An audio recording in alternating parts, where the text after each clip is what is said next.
नमस्कार। माघ 9 गतेदेखि सौराको गैँडा चोकमा तेस्रो हस्तकला प्रवर्धन मेला 2082 सुरु भइराखेको छ र यहाँले देखिरहनु भएको छ यो सौरा पर्यटक नगरी सौरा को यो गैँडा चोकमा चाहिँ हस्तकला प्रवर्धन मेला भइराखेको छ, जहाँ विभिन्न किसिमका चाहिँ हस्तकलासँग सम्बन्धित सामानहरू चाहिँ यहाँले चाहिँ पाउन सक्नुहुन्छ। आज हामी तपाईलाई यहाँको माहौल देखाउन लागिराखेका छौँ।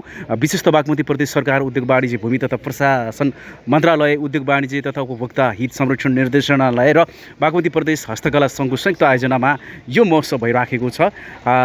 यतिखेर सौरा पर्यटक नगरी सौरा तपाईँ आउनु भएको छ भने गणेशचोकमा आउन सक्नुहुन्छ र हस्तकलासँग सम्बन्धित विभिन्न किसिमका सामानहरूको चाहिँ यहाँ अवलोकन गर्न सक्नुहुन्छ। यहाँ घरमा सजावटका सामानदेखि लिएर यो तपाईँको हात्तीको दिशाबाट बनेका सामानहरू, विभिन्न किसिमका भेराइटीहरू, अचारहरू, मालाहरू, होइन, चित्रकलाहरू, अनेक किसिमको प्रदर्शन यहाँ भइराखेको छ।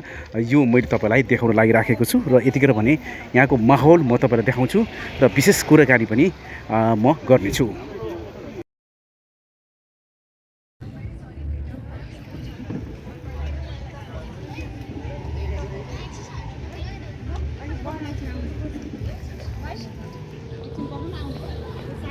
यो चाहिँ चेलीबेटीको अचार। हामी कहाँ मटन, चिकन, पप, पोर्क, अमला, लप्सी लगायत अचारहरू साथै सुत्केरी मोमो सबै पाइन्छ। यो चाहिँ तेस्रो हस्तकला प्रवर्धन मेला 2082 मा हामी रहिराखेका छौँ र माघ 9 गते सुरु भएको छ। यहाँ मैले त सरस्वती देखाएको छु।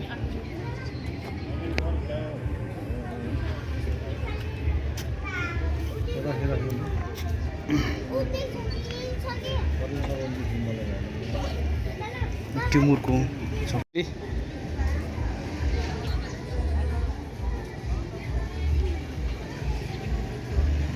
के हो यो? नेपाली कागजबाट बन्या हो।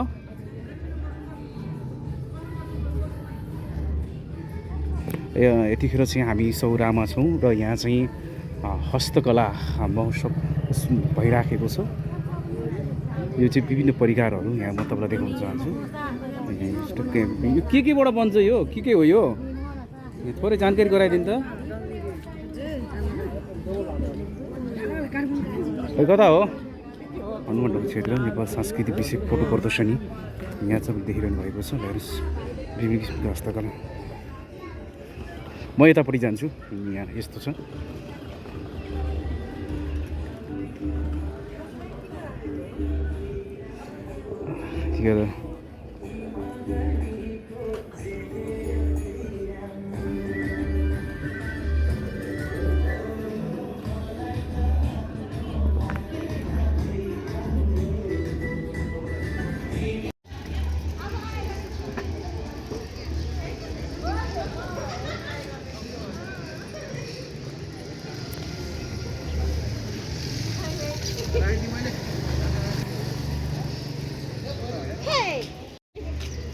ढाका टोपी हो, भात गाउले टोपी, सरी ढाका टोपी। यो अचारहरू कहाँको सबै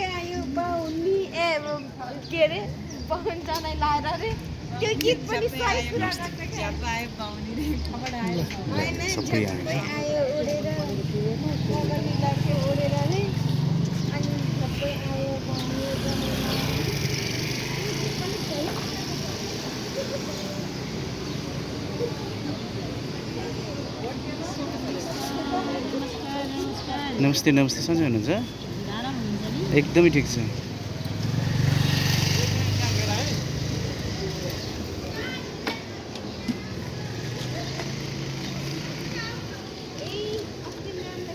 भक्तपुर हस्तकला सङ्घ। केबाट बन्छ यो? बाख्राको दुध? यो चाहिँ बाख्राको दुधको साबुन हो। ए अनि यो चाहिँ ब्ल्याक टर्मरिक साबुन हुन्छ। यस्तो प्याकेजिङ छ। यस्तै आउँछ। ए अनि यो हेमको कलर राखेको छैन। अनि कफी बिन्स कफीबाट हो। मुख धुने हो कि नुहाउने? मुख धुने। यो एलोभेरा हो? एलोभेरा होइन, ब्ल्याक टर्मरिक। ए कतिमा बेच्नु भएको? 250 हो। ल म सरस्वती एउटा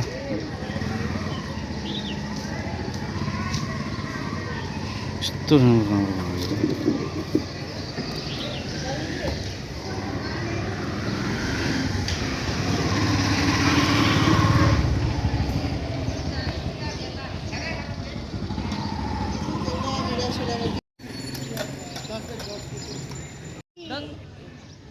यो के हो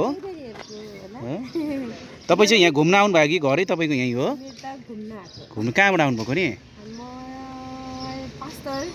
पूर्वबाट यो हस्तकला महोत्सव हिजोदेखि सुरु भयो हिजो कस्तो भयो आज कस्तो हुँदैछ अनि कसले अवलोकन गर्नुभयो अवलोकनकर्ताहरूले के भन्नुभयो थोरै बताइदिनु सर्टकटमा अब यो हस्तकला प्रवर्धन मेला हो यो हजुर। तेस्रो संस्करण हजुर यो प्रदेश स्तरीय हो प्रदेश स्तरीय अन्तर्गत हाम्रो बागमती प्रदेशमा 13वटा जिल्ला छन् 13वटा जिल्लामा आफ्नो मौलिक उत्पादनहरू आफ्नो पृथक पृथक छन् ती उत्पादनहरूलाई चाहिँ हामीले बजारीकरण गर्ने एउटा माध्यम भनेको यो मेला महोत्सव होइन त्यस्तै किसिमको बिजनेस मिटिङहरूबाट हुन्छ अनि हामीले विगतमा 2टा संस्करण एउटा हेटौँडा हाम्रो राजधानीमा गऱ्यौँ र दोस्रो हामीले काठमाडौँको चाहिँ हनुमान ढोका जस्तो एउटा ऐतिहासिक सम्पदाभित्र हामीले गऱ्यौँ र अब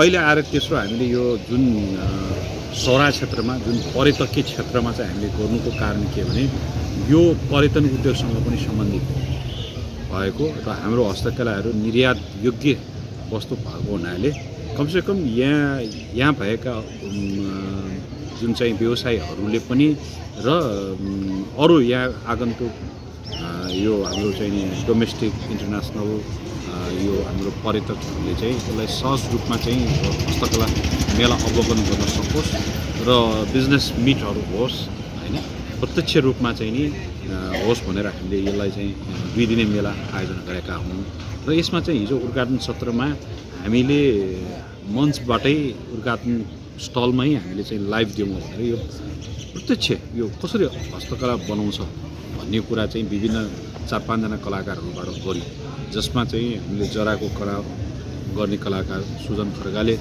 आफ्नो जरा कला प्रस्तुत गर्नुभयो त्यस्तै हाम्रो यहीँ चितवनको सौरामा बस्नुहुने हाम्रो कुम्टी बाजे यो नूरदेव रिजालजीले चाहिँ नि उहाँ आफू 76 वर्षको उमेरमा पनि आफूसँग भएको सिप म पुस्तान्तरण गर्ने भन्ने उहाँको लक्ष्य सहित उहाँले चाहिँ त्यसलाई अहिलेसम्म कन्टिन्यू गरेर उहाँले बनाइराख्नु भएको छ त्यो एकदमै चाहिँ नि आकर्षक रूपमा चाहिँ हिजो प्रस्तुत भयो अनि त्यस्तै हामीले चाहिँ नि यो काष्ठकलाकै हाम्रो सङ्घको एकजना कार्यसमिति सदस्यको आफ्नो विद्यार्थीले पनि उहाँले यो काठको गैँडा बनाएर प्रस्तुत गर्नुभयो त्यस्तै गरेर हाम्रो चाहिँ नि भक्तपुरबाट आउने एउटा माटो कलाको चाहिँ कलाकारले एउटा चाहिँ रिलिफ आर्ट जुन चाहिँ कुमारी जीवित देवताको चाहिँ माटोको कलाहरू प्रस्तुत गरेर हिजो लाइभली हामीले त्यो कुरालाई एक्सपोज गऱ्यौँ र अहिले हामीसँग विभिन्न हस्तकलाहरू विभिन्न जिल्लाहरूबाट आएका छन् के छ यहाँ हस्तकलाहरू के छ के हेर्न पाउँछन् सर्टकटमा भनिदिनु यहाँ खास गरी तपाईँको सिल्भर ज्वेलरीदेखि लिएर तपाईँको उनीजन्य वस्तु विभिन्न रिसाइकल अपसाइकलका कुराहरू नेचुरल फाइबरका वस्तुहरू होइन त्यसपछि कटनका प्रडक्टहरू उनीजन्य वस्तुहरू गलैँचादेखि लिएर यावत सबै कुरा जुन 42 विधाहरू छन् त्यसका अधिकांश विधाहरू हामीले समेटेर यहाँ प्रदर्शनी गरेका छौँ र हिजो साँझ हामीले चाहिँ कल्चर प्रोग्रामहरू पनि हामी प्रस्तुत गऱ्यौँ यहाँको आज पनि हुन्छ होइन यहाँ आज त हामीले त्यो प्रोग्राम गरेका छैन हिजो चाहिँ जुन चाहिँ यहाँको थारो कलादेखि लिएर थालो नृत्यदेखि लिएर हामीले चाहिँ नि यो पञ्चे बाजाबाट हामीले माहौल क्रिएट गरेका थियौँ र ज्यादै उत्साहपूर्वक चाहिँ नि भिजिटर्सहरू आउनु भएको छ यहाँ पर्यटकहरूले पनि राम्रो उहाँहरूले चाहिँ यो स्टल अवलोकन गरेर केही सामानहरू उहाँहरूले खरिद गरेको पनि छ त्यस कारणले हिजोको चाहिँ नि यो एक्जिबिटरहरूले चाहिँ एटलिस्ट राम्रो उहाँहरूको बिजनेस भएको छ त्यसलाई राम्रो सकारात्मक पछि लिनुपर्छ एउटा क्वेसन सोधेँ है यो हस्तकला महोत्सव प्रवर्धनले सौरामा आउने पर्यटकलाई कसरी जोड्छ एकदमै सटिक एन्सर दिनुहोस् यो महोत्सवले यो कला भनेकै एउटा हाम्रो पहिचान हो है, नेपालीहरूको पहिचान भनेकै यो हस्तकला हो र यहाँ आउने पर्यटकहरूले चाहिँ नि कमसेकम भिजिट गरिसकेपछि हाम्रो यहाँको नेपालको सोभिनियर चिज के छ भन्ने कुरा उहाँहरूले खोजी नीति गर्छ र यो प्रदर्शन गर्दाखेरि उहाँहरू डाइरेक्टली यहाँ चाहिँ ओपन मार्केटमा ती नेपाली हस्तकलाका वस्तुहरू लिएर जान पाउँदाखेरि दे आर भेरी ह्याप्पी। हस् thank you so much thank you. यतिखेर यो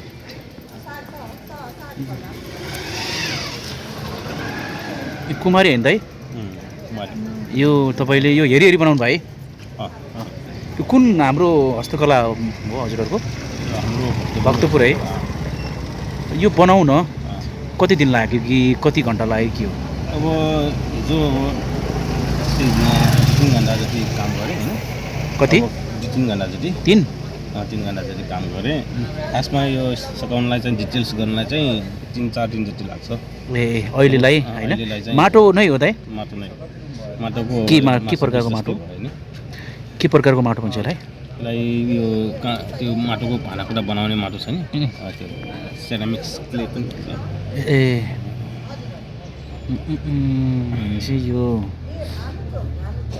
अब यसमा रङ भर्ने हो कि के हो? पछि चाहिँ अब यो तयार भइसकेपछि चाहिँ अब रङ पनि कसैलाई रङ फरेको मनपर्छ होइन, कसैलाई चाहिँ अब सादा छ भन्छ त्यो अनुसार नै गर्नु। यो चाहिँ के गरेको भन्छ यसलाई ठ्याक्कै? अब यसलाई चाहिँ यो चाहिँ अब मूर्तिकला नै हो, तर मूर्तिकलामा चाहिँ यो रिलिफ छ नि, अब यो मिडल रिलिफमा भयो चाहिँ। अब रिलिफ 3 प्रकारकोमा अब हाई रिलिफ होइन, मिडल रिलिफ, लो रिलिफ हुन्छ। अब यो चाहिँ मिडल रिलिफ। यो कसरी बेच्ने दाइ? यो यो यत्तिकै लान्छन् कि कसरी लान्छ? खरिद बिक्री कसरी? अब यत्तिकै अब कसैको फेस बनाउनु पऱ्यो भने चाहिँ होइन, अब जस्तै 12-15 हजार पर्छ होइन। अब यो धेरै पिस लाने हो भने चाहिँ अब यो 2500मा नै पाउँछ। यो जस्तो यो दिने हो कि यसमा अरू केही गरेर दिने हो कि के अलि क्लियर भएन? यो चाहिँ अब यहाँ वर्कसप गरेको भयो होइन। अब लाने मान्छे छ भने चाहिँ दिने हो, यो अर्डर अनुसार हो। हस्, यो चाहिँ मास्टरपिस भयो, माटोको मास्टरपिस भयो। अनि यसलाई साँचो लिएर तपाईँको धलटको बनाउने कि ढलानको बनाउने, सिमेन्टको बनाउने। ए यो यो यो यस्तो तरिकाले बनाउने भनेर चाहिँ पहिला मास्टरपिस भयो। यो चाहिँ माटोमा मास्टरपिस भयो, माटोमा बनाएको। त्यसमा यसको साँचो बनाएर अनि तपाईँको धलटमा सिमेन्टमा जेमा पनि भन्छ। धेरै पिस बनाउने हो भने चाहिँ साँचो लिने। हस् हस् हस्।